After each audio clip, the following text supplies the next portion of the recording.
Good morning. My name is Adam Tart with Cap3. We are an accounting firm that manages accounting and finance departments for companies all over the country. And I know that you as a business owner are in the middle of a ton of uncertainty, just like all of us are. And I wanted to take just a minute to explain a couple of things about the CARES Act that was recently passed on Friday, as well as potentially a new opportunity through the SBA that has come out just recently as well. So let's talk about the CARES Act. This is probably something you've heard of. You may have heard it referred to as the Payroll Protection Program, the PPP. This is a program that was put forth by our federal government that would potentially allow employers and try to encourage employers to keep people employed through this crisis. What we know at this point is, I'm going to just walk through what we know, and I will preface it with this. Information is changing almost daily. I've talked with lots of bankers. I have read lots and lots of articles, and I'm getting conflicting information.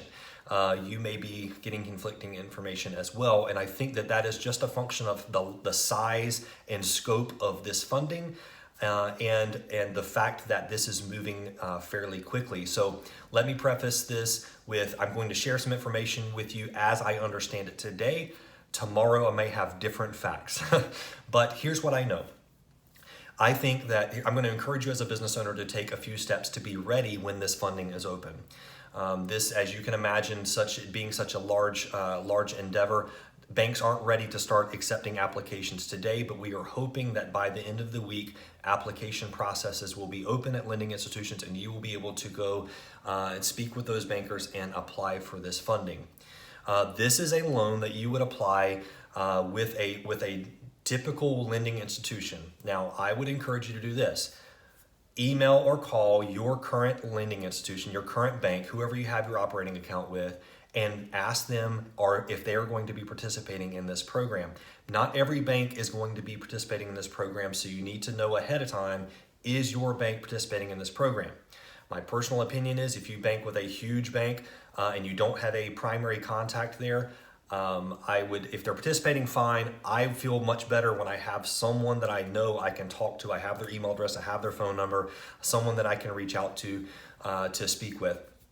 Ask your bank if they are participating in the program. If they are not, find a bank that is. There are lots of banks all over the country that are going to be participating in this program, so just find a bank that is. It doesn't mean you need to move an operating account, doesn't mean you need to change a banking relationship.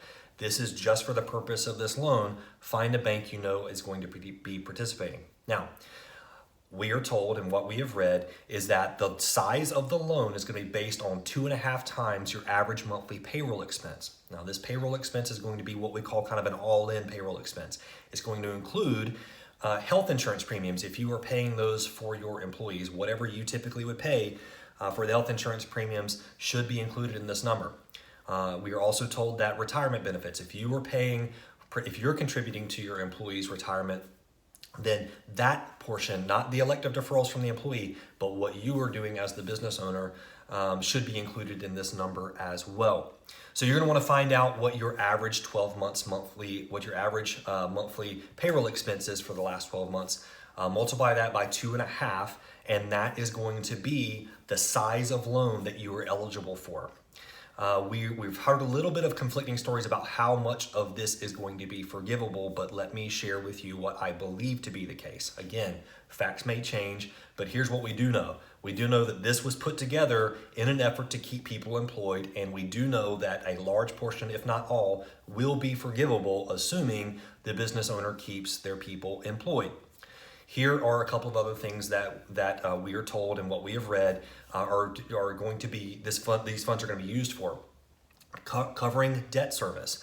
If you have mortgages on the property that you are in, operating for business, this should help you cover debt service. This should help you cover utilities expense as well. So there are a few things that can be covered through this loan. But I would encourage you as a business owner to be over-prepared. Here's what we're doing for our clients. For every client of Cap3, we are putting together all of this information so that when the applications do open, the process opens, we will be ready and we'll have everything that we could possibly need to give to the banker to be able to apply for these loans. I want you to have the last 12 months P&L. The last 12 months P&L, you just need to have that ready so that you can be able to provide that to your banker. We're encouraging people to have the last 3 years of their tax returns ready. We're encouraging everyone to have a personal financial statement. Now, let me say this. I don't know that the underwriting process is going to be looking at personal finance, your personal financial statement, and even past tax returns. But some would say that all that has to happen is you have to have a payroll and you have to have been in business on February the 15th. Again, because information hasn't been super clear and super consistent, we want to be over prepared. So this is what we're doing for our clients. We're having the last 3 years tax returns. We're having a personal financial statement filled out. We're having a P&L that covers the last 12 months. We want to already have calculated what our average monthly payroll expense, inclusive of health insurance, inclusive of the retirement benefits that are paid for on behalf of the employee, also any state unemployment insurance premiums. We have that information as well.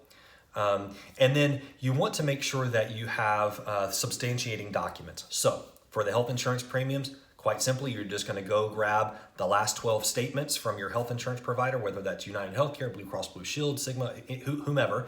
Have the last 12 month statements ready and saved and ready to be able to hand over to a banker should they need those. For your payroll, we have your quarterly payroll reports, your 941s, whatever. Have all of that stuff ready so that you can hand that over to the banker when the applications open. There is something else that I want to tell you about that we have just heard of as well. As you recall, before the CARES Act passed, there was another stimulus, the economic impact loan from the SBA. Many of you may have tried to apply for that. Many of you may have grown frustrated with using the website. I know that we were doing it for all of our clients, and it was an arduous process and frustrating process. It's a long process. There was we haven't heard one way or the other on the applications that we've already submitted for our clients. But I will tell you this. The SBA is trying to do something to get some money in the hands of people more quickly. So they are doing a short form application for $10,000. This is not going to affect the initial one. If you've already applied for that initial economic impact disaster loan, this is not affecting that at all.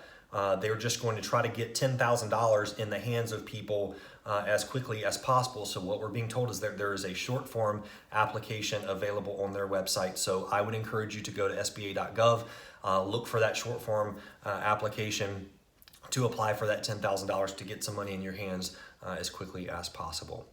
I hope this information has been helpful for you. This is something that we are covering for our clients, but I know that a lot of you out there are in a situation where you don't have somewhere you can turn. You don't have someone you can ask these questions of, and you're going at this alone.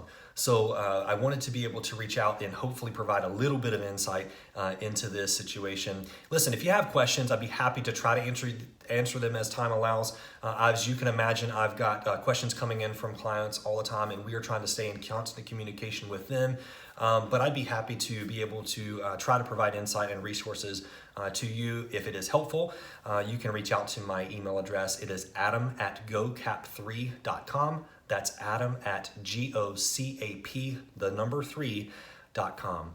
I hope this information has been helpful. Listen, in the midst of this uncertainty, there is one thing that I am absolutely certain of, and it is that we will get through this. We will be on the other side of this at some point, and I hope and I pray and I believe that we are going to be stronger through this process because of this process. So be encouraged, and again, feel free to reach out to us if we can help in any way. Thanks.